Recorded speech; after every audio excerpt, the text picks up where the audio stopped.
Let's bring in a man now who's become familiar to all of us, America's top expert on infectious disease, Dr. Anthony Fauci. Dr. Fauci, thank you for your time this morning and for your tireless service over these last several weeks and years.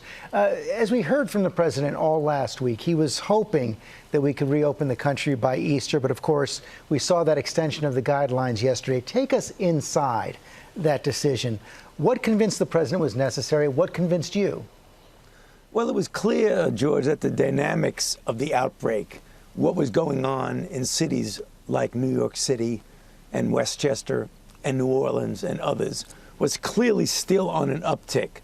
And to pull back the mitigation methods before you reached the peak and turned the corner, I think really would have been imprudent, because that would have merely regenerated the spike to go up. So we had some intensive conversations with him. And we convinced him. He listened. And we said the better part of valor would be to extend them until the end of April, when we think it would peak and start coming down. I mean, these are all projections, but the thing we were pretty sure of is that if we prematurely did it, it would likely rebound. And that's one thing you did not want to happen. You talk about the peak at the end of April. The president seemed to say yesterday that the models estimate the peak death rate in 2 weeks. So which is it? Is it 2 weeks from now or the end of April? Well, what he was saying, that the number of deaths would probably peak by a certain point, but you still get a number of cases that go up, which will ultimately lead to less death rates, because the cases anticipate the death rates. What he was saying, that we had such a surge earlier that within 2 weeks you're going to have a peak in the death rates.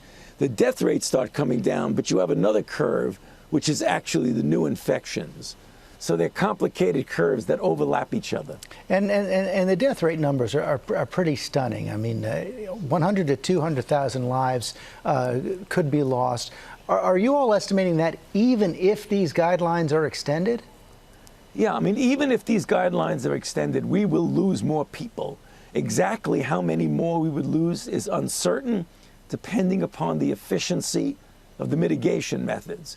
But clearly, what you saw yesterday and the day before, that within 1 day, we doubled the number of deaths. I mean, it was just really very, very sobering.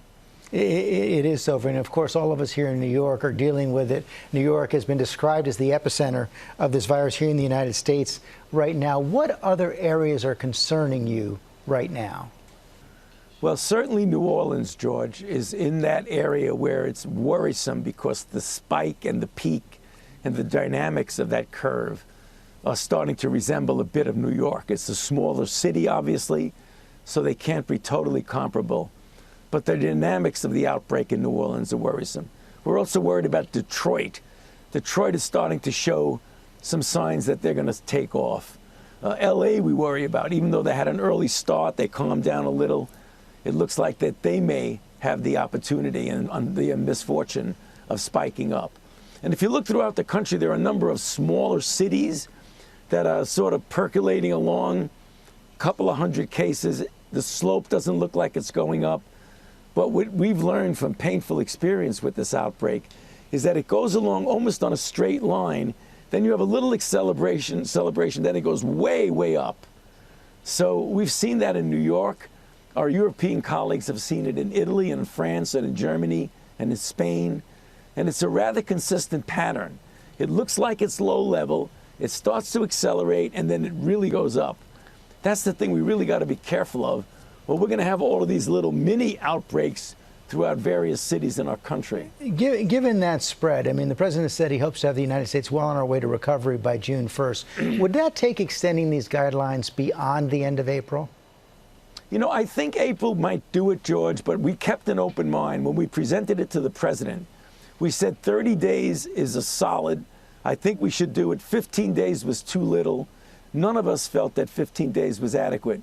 And when he asked the obvious question, which is a reasonably good question, do you think there's a possibility that we may be able to go past 30 days? We said we didn't think so, but there's always that possibility depending upon the efficiency and the effectiveness of the mitigation methods. Finally, sir, what's your best hope right now for getting treatments on the market as quickly as possible and a possible vaccine? Well, we have a couple of clinical trials that are accruing now over 200 patients with one drug called remdesivir. A couple of other drugs are being tested and some in early stages of development. I would think by early summer, late spring, we will get a signal in one of those drugs to see whether it works or not. And if it does, we'll widely distribute it. And if it doesn't, we'll just get it off the shelf, get it off the table because it won't be usable. But we have the opportunity to prove one or more of them are actually working, and that's going to be a matter of a couple of months. Vaccine, a little bit different, George. We're in a phase 1 trial. We went into it as quickly as we possibly could, the fastest ever. But still, the process at rocket speed takes about a year to a year and a half. So if we cycle with this outbreak and it comes back next fall and winter, we might have the early components of a vaccine ready to counter that outbreak, likely next winter. Dr. Fauci, thank you for your time this morning. Good to be with you, George. You know, I hope all of our viewers understand Dr. Fauci's history. He is the definition of a public service. He's been serving as the head of infectious disease since 1984, 6 presidents, and has always been a calm voice of reason and candor and science. And he certainly has through this trying time. Hi, everyone. George Stephanopoulos here. Thanks for checking out the ABC News YouTube channel. If you'd like to get more videos, show highlights, and watch live event coverage, click on the right over here to subscribe to our channel. And don't forget to download the ABC News app for breaking news alerts. Thanks for watching.